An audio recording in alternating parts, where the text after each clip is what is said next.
to you from the LA Convention Center at IT Expo West 2010.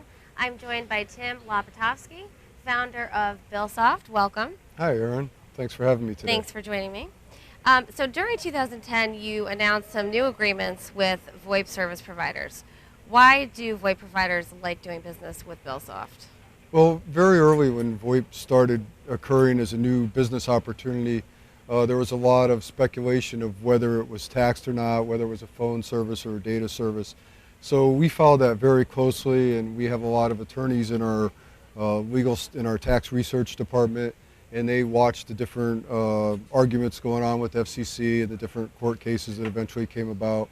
And as we saw this new service, we quickly started addressing it in our tax research department very early, and actually added it to our system and researched it pretty much from the time it started. So very early on, we addressed the situation from a tax perspective, which is our area of expertise, and we were able to help our clients that were offering that service and new clients. And I think that we built up a reputation now because we've been doing it for so long.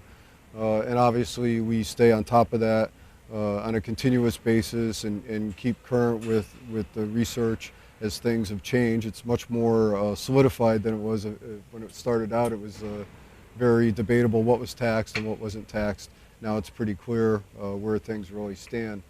And in addition, we provide excellent customer service, and we listen to our clients' needs, and I think we've just earned a good reputation there. Okay, great. And despite the gloomy economic predictions, Billsoft is seemingly having a solid year, and you've actually signed 40 contracts, from what I understand, from the beginning of the year to September. Yes. So what is it about Billsoft that has enabled you to continue to grow your customer base this year? Yeah, I think amazingly, we really market with a very small sales force. Most of our leads come from word of mouth, so I think the majority of our success is due to the capability of our products and how well they perform. They really don't have problems. We test them very thoroughly, and we provide a very high level of customer support. In addition, we've learned very early in our existence that listening to customers' problems and issues and finding ways to address those and solve those has really endeared customers to us. We not only solve the problems they're having today, we listen to the problems that they're having that we're not solving and find solutions for them tomorrow. Okay. And what are some of the new and more exciting product announcements you're planning to make for 2011? Well, one of the things we haven't talked about is compliance filing. It's a service that we offer that takes the output of our tax calculation products and files the various tax returns, prints the checks and remits payments, prints the envelopes, does notice tracking, and addresses that. We started that about 5 years ago. Really, we just wanted to bring 3 clients on to learn how to do the compliance service so that we could develop products for it.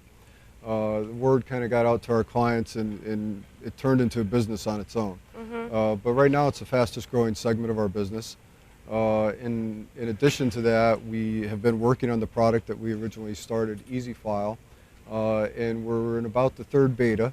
It's continuing on further than our development schedule, but we've added a lot more as we're providing that service. We're just finding a lot more nuances to it, and we want to make sure that we have a complete product before we bring it to market.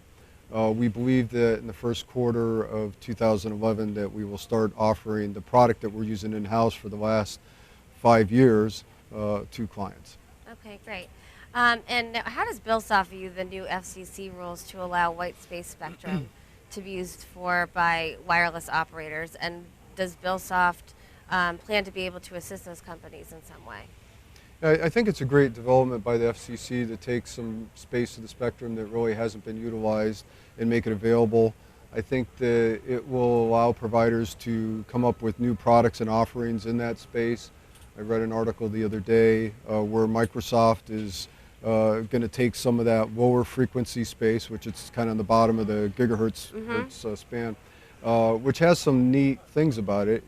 Due to the lower frequency, it can actually service a larger area than a lot of Wi-Fi's, and the data integrity is a little bit better. So Microsoft's going to put that in place in their campus in Seattle. So that's one company. I think that there'll be new products and offerings, and obviously that's good for all of us as new companies come into existence and address new areas. from our perspective of helping them, we deal with new products and services and the tax ramifications in both collecting and remitting, customer jurisdiction assignment, mailing of invoices. So as clients start developing products, or potential clients will be, if they come to us on a consulting side, we can advise them of the state of the situation from the various areas that we address, and we can add taxation if it doesn't already fit with our product as needs arise. Okay, so while we're on the topic involving wireless operators, AT&T announced during the summer that it was their intent to stop selling unlimited wireless data plans. Do you have any insight or comments on those pricing plans? Yeah, and more recently, Verizon made a similar announcement in the Wall Street Journal. I think it was in late September. So it appears as though the large carriers in both AT&T and Verizon have done wonderful. They've done wonderful in that space. They're certainly leaders. To me, it would probably indicate that with some of those open-ended plans, there's probably a few of their customers that have very large volumes of data that they use, of capacity of their network, and it's probably being subsidized by everybody else. So it's probably going to help the normal users of data, and probably a few of the real high-end guys that are getting a super deal are going to have to pay a little bit more. Okay. There's also a lot of discussion in the industry about net neutrality. Definitely a hot topic, and the role the FCC should play with enforcement of rules. So what concerns does Billsoft have about net neutrality, and where do you fit into that topic, that discussion? I think the FCC has a very difficult path ahead of it.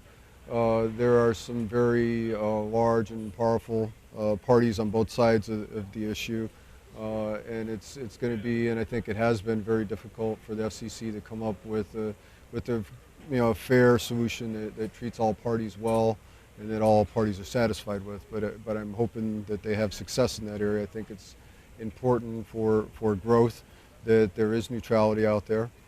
I think also there's issues between the different networks. There's the public switch telephone network, which like cable companies and whatnot, or anybody who wants to go into the telecommunications field has access to. However, their large cable companies all have their own little private cable networks, and that space is, as companies like AT&T go into it, they're being forced to build their own networks, which I think in some ways will probably be good for companies like AT&T, because they'll have their complete own network and they have the resources to implement that on a national basis. I think if the FCC really wanted to create a lot of new jobs and a lot of new opportunities for business, if they opened up the cable network the way the public switch telephone network is, it would just be a phenomenal happening in the communications world. But like I said, the big thing from our perspective, we service clients on both sides. We hope that it stays open and becomes more open, because we think it'll create jobs in the country and will create business for us as well. Okay, great. Thanks, Tim. Thank you. I've been speaking with Tim Lopatofsky, founder of Billsoft. I'm Erin Harrison, coming to you from the LA Convention Center at IT Expo West 2010. Thank you, Erin.